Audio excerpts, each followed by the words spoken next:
one of the things that is very consistent that I've seen throughout her Miss Universe campaign is her use of social media. Now, I know that everybody of you is going to be saying, Sir, social media na naman, nandiyan na naman ulit tayo sa conversation na yan, di na natapos yung conversation na yan on social media. But you have to understand, there is a certain power of social media in the way that candidates are being perceived, in the way that, the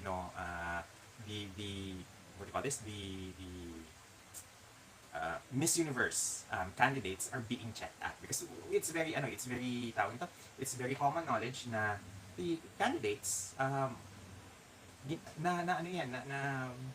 do you say this, na investigate yung mga yan. And the first thing that, or the first area siguro that, that people would look at is actually yung social media nila.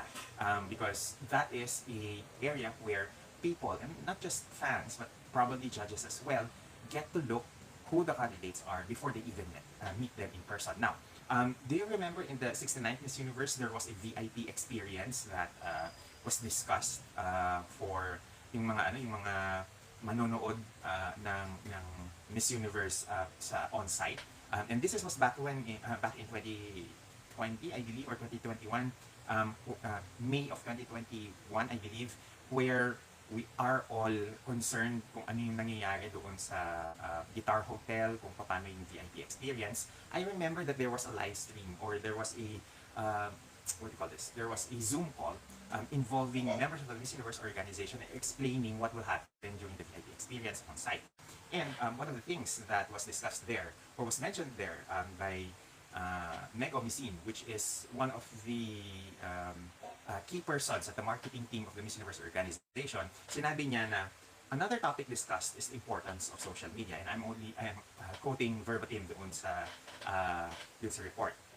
Paula clarified that a candidate's social media numbers isn't important, but but has to be comfortable with posting on social media, as she is going to be an employee of the Miss Universe company. Meg said that they go through the social media of all girls who are competing and make sure that they have a social media history that they can be proud of. So that means that a social media is a very reliable tool for the organization when they're doing background checks. So it means that as candidates, you need, or rather, candidates need to leverage yung power ng social media in the way that they communicate. And that is what one of the things that Arboni did very well in the competition, because throughout her posting on social media from the time that she was competing at Miss Texas USA down the line until she was competing at Miss Universe, you can see her social media, her Instagram account, like it was a virtual resume. It was like an online, repository of all her credentials, and she never, let up in the way that she consistently posted about the things that was important to her. One being fashion. She was unapologetic with her kind of fashion, and isa pa nga sa mga naging commentary about her fashion is yung over fondness niya for cutouts in a lot of her wardrobe. So whether it's her arrival, was it the arrival outfit na puti with the blazer with a lot of cutouts, or her daily wardrobe na maraming panels na see-through na area, or even her evening gowns that she wore during the preliminary and the finals na may mga areas na may mga see-through panels.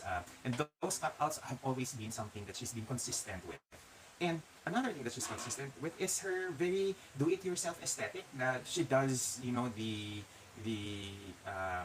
some portions of her cape na kung saan ginawa niya yung mga wings that was included in her cape. She was actually the only girl among all the 84 candidates who did that, and she wore that special contraption on her shoulder that looks like angel wings that is made out of recycled plastic bottles.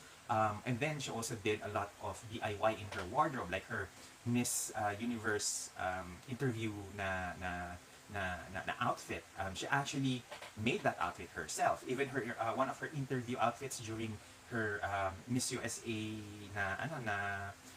media tour, and even her Miss Universe media tour, gawa niya, like the blue outfit that she wore for her Good Morning America na guesting. That is something that she did. She made for herself. Another thing that she is very um, very known for on her social media is the process, the way that she did these outfits. Ipinapakita niya yung journey nung piece, kung paano niya sinelf-embellish, paano niya kinot, paano niya pinattern, paano niya ginawa ng mga burloloy dun sa mga outfits na ginawa niya, what are the fabrics that she's used. Nakikita natin na yung mga reels niya, nagtatahi siya. So that is building consistency. And if you have a phrase in your Miss Universe na profile saying that you want to use fashion as a force for good, you must be able to show what have you been doing in terms of that aspect. And that is, seen also in her social media accounts, where we see her, volunteer teaching class on sewing. For example, we also see her doing a lot of speaking engagements in her social media, sa mga reels niya, sa mga sa mga pinopost niya on her accounts on what are the things that she has accomplished. So I think being able to use social media and leverage social media in such a way that she is visible doing the things that she is passionate about, and being consistent in spreading that message, that is something that we've actually on my blog I've talked about what is the power of social media in pageantry. And I think Arbony is the best example for that.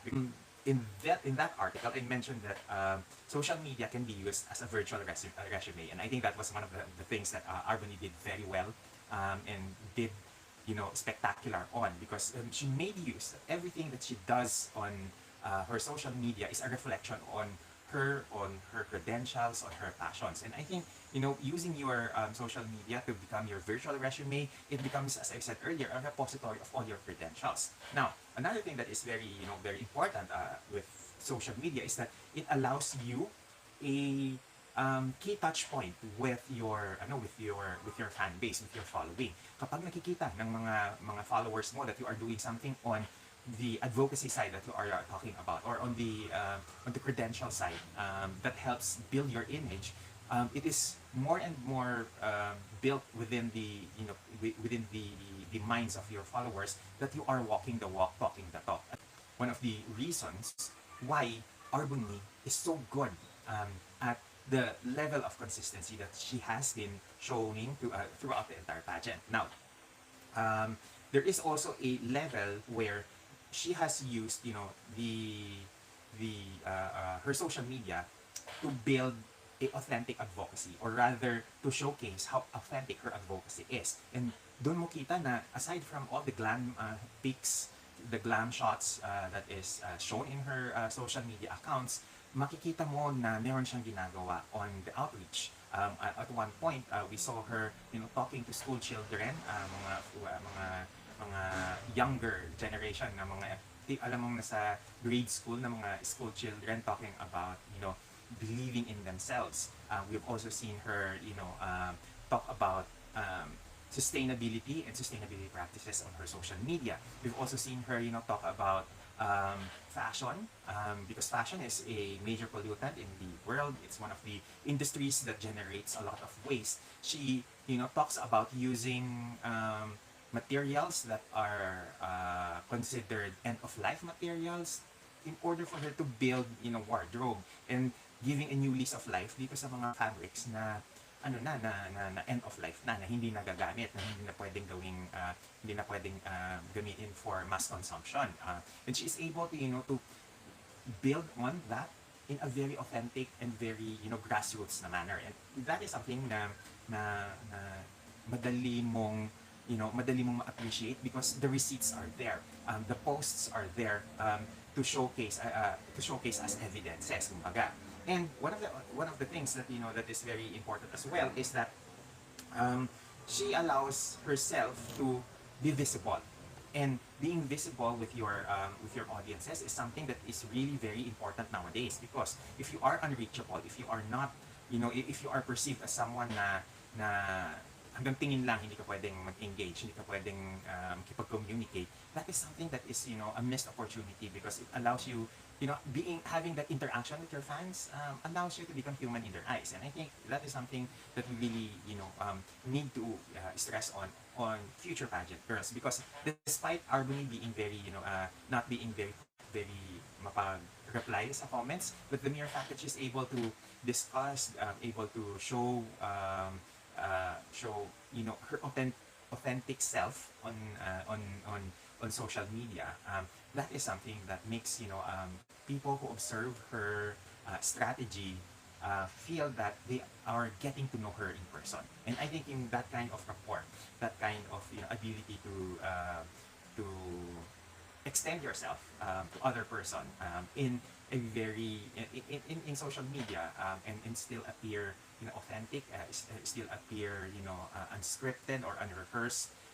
That is a great, asset to have in your arsenal. Now,